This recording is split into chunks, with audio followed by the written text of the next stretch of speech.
do you find it odd that Abraham has been given all these promises in posterity? We're back in chapter 15. Look at the stars. If you can count them, then you can count your posterity, or the sands of the seashore. There you go.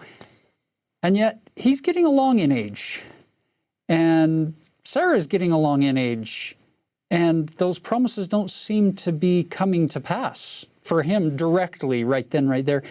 But he doesn't shake his fist in anger and frustration at heaven. He continues to say, I don't know how, but I'm going to trust. You're still my God. I trust you.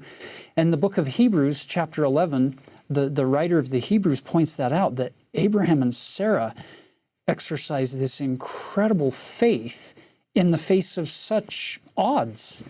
And I think it helps us, at least in our trials, if we can identify with Abraham, because while Abraham has this faith, it doesn't mean he's without question, right? He is saying, okay, God, how's this going to work?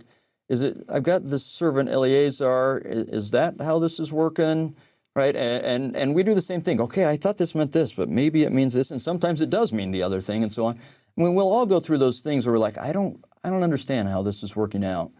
But and neither did Abraham, but Abraham still believed it would work out. And that's the key. And so he still presses on, he still keeps his covenant, he doesn't give up on all of it, even though it doesn't quite make sense to him, and it's been a long time. Like depending upon which account, whether you go with the Genesis account or the Book of Abraham account, we're talking like 25 to 30-something years where Abraham's waiting for this to happen. That's a lot of patience and a lot of faith. And it's not without question, it's not without struggle, but he maintains his faith, and that's something we can learn from. Beautiful. To tie into that, you'll notice that sometimes those questions and those, I wonder if it's going to be fulfilled this way, sometimes we do our best effort to fulfill the prophecy or to bring to pass those covenantal blessings. And that's exactly what happens in chapter 16. Abraham and Sarah, I mean, you can imagine these conversations. Sarah is the one who says, maybe I need to give Hagar, my handmaid, to you, to wife, and her children, I'm going to claim them as my own. Yeah. Maybe that's how it gets fulfilled. Yeah, I love that, because you see them saying, okay, is there something else that we should be doing? Is there another step we should be taking to make this happen? And they get their thinking hats on, right? They're getting creative and say, okay, let's see if we can figure out how to make this work. They work within their culture, and God doesn't actually reprimand them. He actually lets them work within their own culture, and he works with them in their own culture and time. And Ishmael is going to be born through that process with Hagar. And you'll notice, so he's about 14 years older than Isaac. So it's not as if, okay, that was a nice attempt, but let me give you the right answers. We're still talking 14 years or 13 years before the promise of her getting pregnant.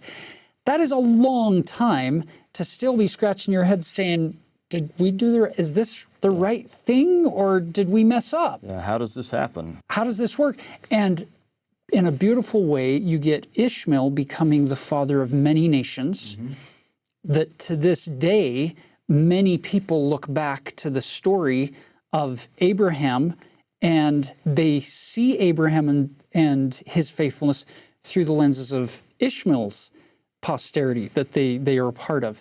In fact, to the point where if you read the Quran and you read about the sacrifice of Abraham and Isaac, it's not Isaac in that story, it's the sacrifice of Abraham and Ishmael.